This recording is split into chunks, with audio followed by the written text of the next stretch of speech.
아침을 여는 말씀.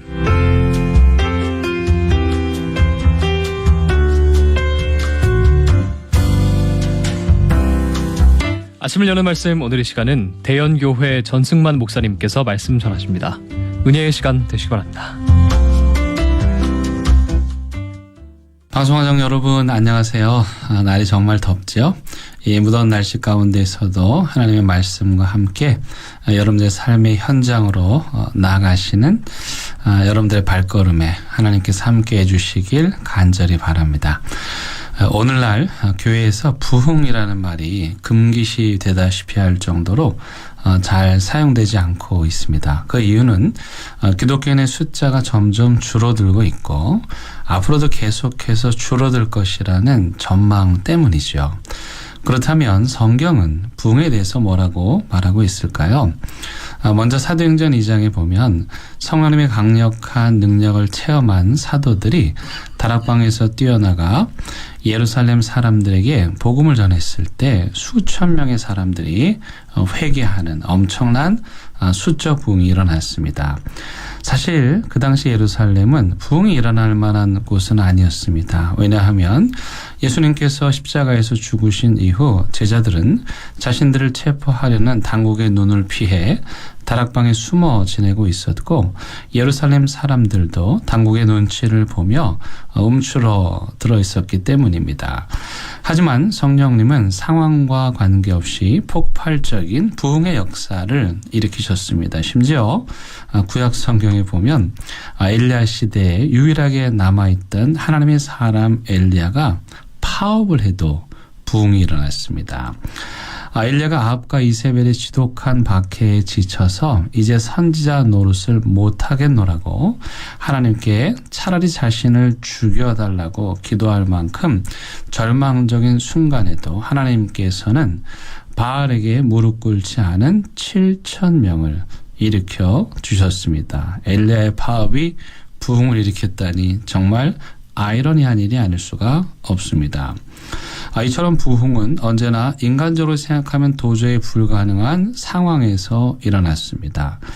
그래서 미국의 사회학자 로드니 스타크 교수는 어떻게 갈릴리 나사렛에서 시작된 예수운동이 불과 300여 년 만에 유럽 전역으로 퍼져나갈 수 있었는지에 대한 궁금증을 가지고 그 원인을 추적하여 기독교의 발흥이라는 책을 쓰기도 했습니다.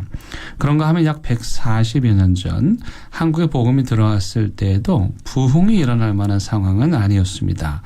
그 당시 조선은 나라의 주권을 빼앗겼고 일원의 백성들은 혹독한 가난과 고통에 시달려야 했습니다. 그런데 한반도의 역사에 어둠이 짙었던 1907년에 세계 역사에서 유례없는 부흥운동이 바로 그 조선 땅에서 일어난 것입니다. 이러한 사실에 비춰볼 때 부흥은 인간이 처한 상황과 상관이 없는 전적인 하나님의 역사하심이라고 할 수 있습니다. 따라서 오늘 우리의 상황이 부흥의 조건과는 거리가 멀다고 해도 낙심하거나 좌절할 일은 아닙니다. 더군다나 부흥에 대해서 함부로 이렇다 저렇다 말해서도 안 됩니다. 왜냐하면 하나님은 오늘도 살아계시고 역사하시며 그 부흥의 주권자이시기 때문입니다. 그래서 하박국 선지자는 부흥의 주권자이신 하나님께 수년 내에 부흥을 이루어달라고 간절히 기도했던 것이죠. 그런데 부흥이 전적으로 하나님의 손에 달려있지만 동시에 부흥을 위해서 인간이 할 일도 있습니다. 마가복음 1장 29절에서 34절 말씀에 보면 예수님께서 베드로의 장모의 병을 고치는 장면이 나옵니다. 여기서 마가복음의 저자는 병상에 누워있던 베드로의 장모가 일어나는 장면을 그림을 그리듯이 다양한 동사를 사용해서 역동적으로 표현하고 있는데요. 마가복음 1장 30절과 32절 말씀을 읽어드립니다. 시몬의 장모가 열병으로 누워 있는지라 사람들이 곧 그 여자에 대하여 예수께 여짜온대 나아가서 그 손을 잡아 일으키시니 열병이 떠나고 그 여자가 그들에게 수종드니라. 여기서 베드로의 장모가 병에 걸려 누워 있는 상황은 모든 인간의 실존적 모습을 묘사하고 있습니다. 이 세상 모든 인간은 하나님을 떠난 죄라는 병에 걸려 누워있는 존재입니다.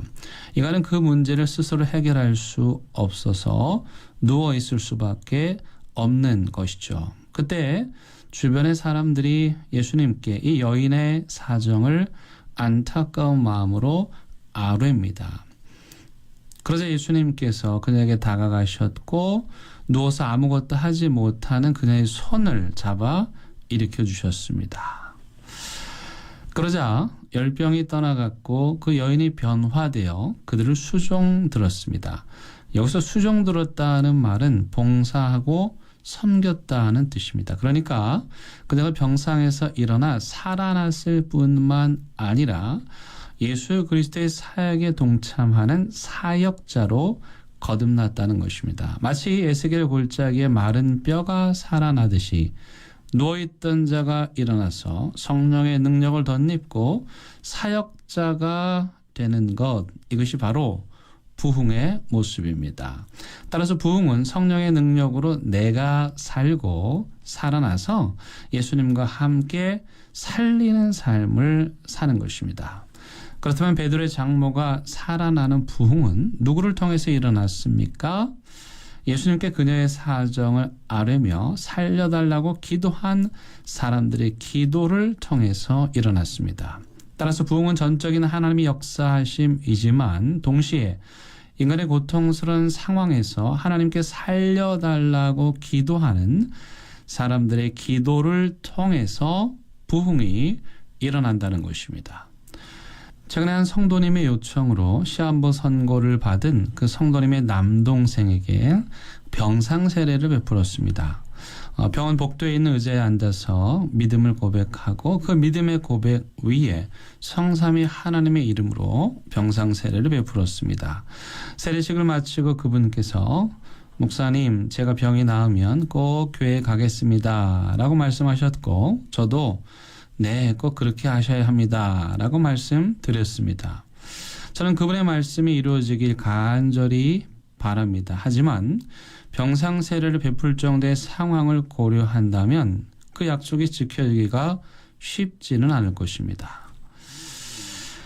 하지만 그 약속이 지켜지지 못한다고 하더라도 그날 그분의 영혼은 구원받았고 언젠가 이 땅의 삶이 끝이 나면 영원한 하나님의 나라 천국에 가시게 될 것을 저는 믿습니다.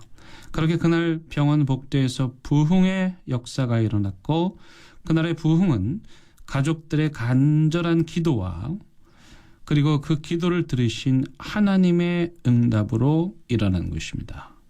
사랑하는 극동방송 가족 여러분, 오늘날 우리 현실과 통계와 수치가 부흥을 말하기 어려운 것이 사실입니다. 하지만 언제나 인간의 현실을 뛰어넘어 역사하시는 하나님을 믿고 간절히 기도할 때 저와 여러분들의 삶의 현장에서도 누워있던 베드로의 장모가 일어나 사역자가 되는 부흥의 역사가 일어날 줄로 믿습니다. 그렇게 저와 여러분들의 기도 그리고 그 기도를 응답하신 하나님의 역사하심을 통해 부흥을 기대할 수 없는 시대에 다시 부흥의 역사가 일어나기를 간절히 바랍니다.